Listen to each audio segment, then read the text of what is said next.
नमस्कार सर, आज आप बड़ौदा इलेक्शन के लिए आए हैं जी।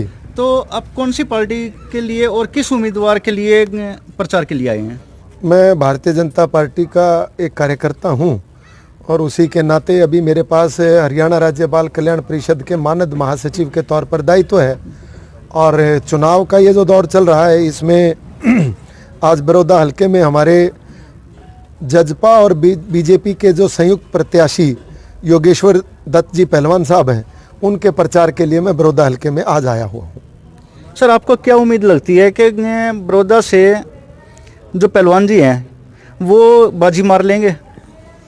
निश्चित तौर पर चूंकि ये बाई इलेक्शन है और बाई इलेक्शन में पिछली बार भी चुनाव जो था योगेश्वर जी का बहुत नज़दीक का चुनाव था और वो 4,800 कुछ वोटों से हारे थे, जो कि 5,000 से भी कम का अंतर रहता है।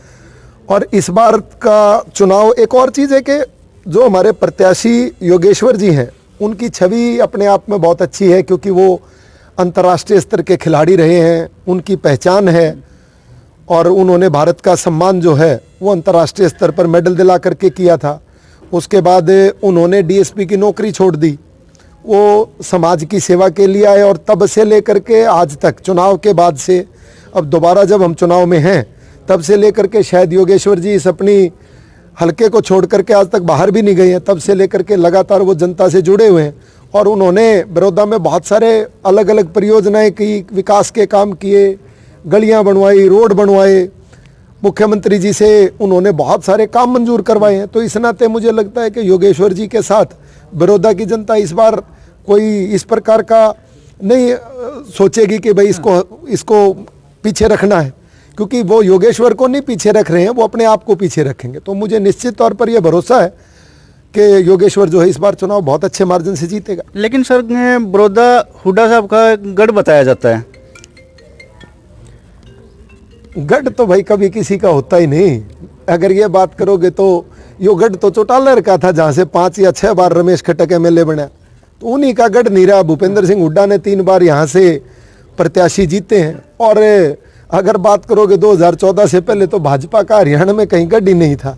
आज हम दूसरी बार आए हुए हैं तो गढ़ गुढ़ तो ऐसे ही टूट जाते हैं। पहले कभी ये कहते थे, हम जो भाजपा के लिए वोट मांगते थे तो हमारे को गाँव के हमारे बूढ़े ताऊ चाचा भी कह दिया थे, मेरे यार थारी 150 पर्चियाँ होंगी, क्यों परेशान। लेकिन सर, इस बार लोग एक तो किसानों का मुद्दा उठा रहे हैं और बहुत सारी चीज़ें हैं जो बीजेपी के खिलाफ चल रही हैं, तो उसके बारे में क्या लगता है कि भाई पहलवान जी बाजी मार लेंगे?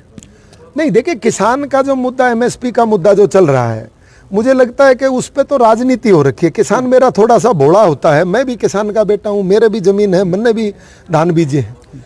ऐसा नहीं है, कभी एमएसपी को लेकर के सिर्फ ये बरगलाया जा रहा है कि कुछ समय के बाद जो है एमएसपी बंद हो जाएगी और मंडियाँ बंद हो जाएंगी।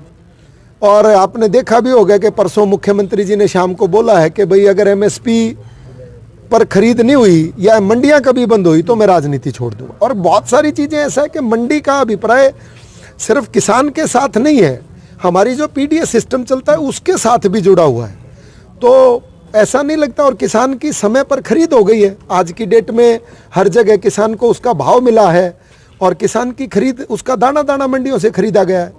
निश्चित तौर पर कहीं ना कहीं थोड़ा सा माहौल इस प्रकार का है और बनाया जा रहा है कि भाई ये कांग्रेस का ही दुष्प्रचार है सारा का सारा। मुझे नहीं लगता कि पूरे हरियाणा में किसानों को इस प्रकार से कोई बहुत बड़ी आपत्ति है। हाँ, कुछ जगह पर राजनीतिकरण जरूर हो रहा है, और जैसा अभी आपने खुद भी माना इस बात को कि ये इलाका जो है भूपेंद्र सिंह हुड्डा का गढ़ रहा है, तो इस नाते हो सकता है कुछ उनकी पार्टी के कार्यकर्ता विरोध कर रहे हो। दूसरी तरफ इनेलो का प्रत्याशी भी खड़ा है, वो भी दावा ठोक रहे हैं कि प्रथम तो हमारा ही प्रत्याशी आएगा और कांग्रेस और बीजेपी तो दूसरे और तीसरे नंबर की लड़ाई लड़ रहे हैं। देखिए, नंबर कभी भी पार्टी तय नहीं करती है, जनता जनार्दन तय करता है। देश की, प्रदेश की जनता ये तय करेगी प्रथम कौन आएगा। हमारे जब भी कभी चुनाव होते हैं, आज भी बड़ौदा में भी करीब 12 के आसपास निर्दलीयों समेत चुनाव लड़ रहे हैं। सभी जीतने के लिए लड़ रहे हैं, हारने के लिए तो कौन लड़ रहा है। और सभी यही कहेंगे कि मैं प्रथम आऊँगा।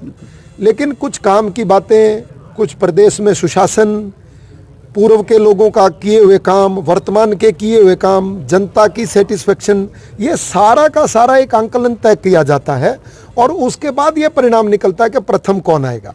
ओम प्रकाश चौटाला जी जेल से बाहर आए हैं, अभी उनकी सजा पूरी नहीं हुई है। कोई पूछा कि भाई बाहर अंदर क्यों गए थे, सैर करने तो गए नहीं थे, किसी गुनाह में गए हैं। दूसरा, उनके प्रत्याशी की पिछली बार कितनी वोटें आई थी आपको भी पता है। अब उनका मुकाबला नहीं है कहीं भी, वो जमानत बचा पाए राजकुमार सैनी, ये नहीं है। मुकाबला सिर्फ दो ही जगह है, योगेश्वर के बीच में और भूपेंद्र सिंह हुड्डा के बीच में। इंदुराज की नहीं है छवि, उसको नहीं जानता, लेकिन योगेश्वर इतना तो मानते हैं कि योगेश्वर और हुड्डा के बीच में मुकाबला है। हाँ। इनके आप कहीं ना कहीं हुड्डा साहब को अपने मुकाबले में मानते हैं। हमारे भाजपा के मुकाबले में नहीं मान रहे हैं, योगेश्वर के मुकाबले माने। मुख्यमंत्री जी कितने दिन आए चुनाव करने? मात्र 2 या 3 दिन। और भूपेंद्र सिंह हुड्डा जी जिस दिन से लगे हुए पिता और पुत्र अगर बाहर गए हो तो बताओ। दीपेंद्र ने तो ये कह दिया कि मैं चुनाव के परिणाम तक यहीं रहूंगा बड़ौदा में। हमारी तरफ से तो हमारे कार्यकर्ता 1 दिन 2 दिन 3 दिन आ रहे हैं, तो मुकाबला किसके बीच है? भाजपा और भूपेंद्र सिंह हुड्डा का। शायद उनको अपना गढ़ बचाने के लिए यहाँ पे डेरा डालना ही पड़ेगा। ये तो आप ही बताओगे उनका गढ़ है। हमने तो कहा कि हमारा मुकाबला योगेश्वर दत्त जी का मुकाबला जो है वो भूपेंद्र सिंह हुड्डा के साथ है, और योगेश्वर पहलवान आदमी है, चित कर देगा, क्या दिक्कत है? वो तो अंतर्राष्ट्रीय खिलाड़ी हैं। तो इसीलिए तो मैंने कहा ना कि पहलवान है, अंतर्राष्ट्रीय खिलाड़ी है, दांव लगाना जानता है। इस बार तो चित करेगा भूपेंद्र सिंह हुड्डा। धन्यवाद सर, आपसे मिलके बहुत अच्छा लगा। और जैसे कि आपने बताया कि बड़ौदा इलेक्शन के लिए बीजेपी और योगेश्वर दत्त के मुकाबले में कोई भी नहीं है, ये तो परिणाम आने के बाद में पता चलेगा। धन्यवाद सर।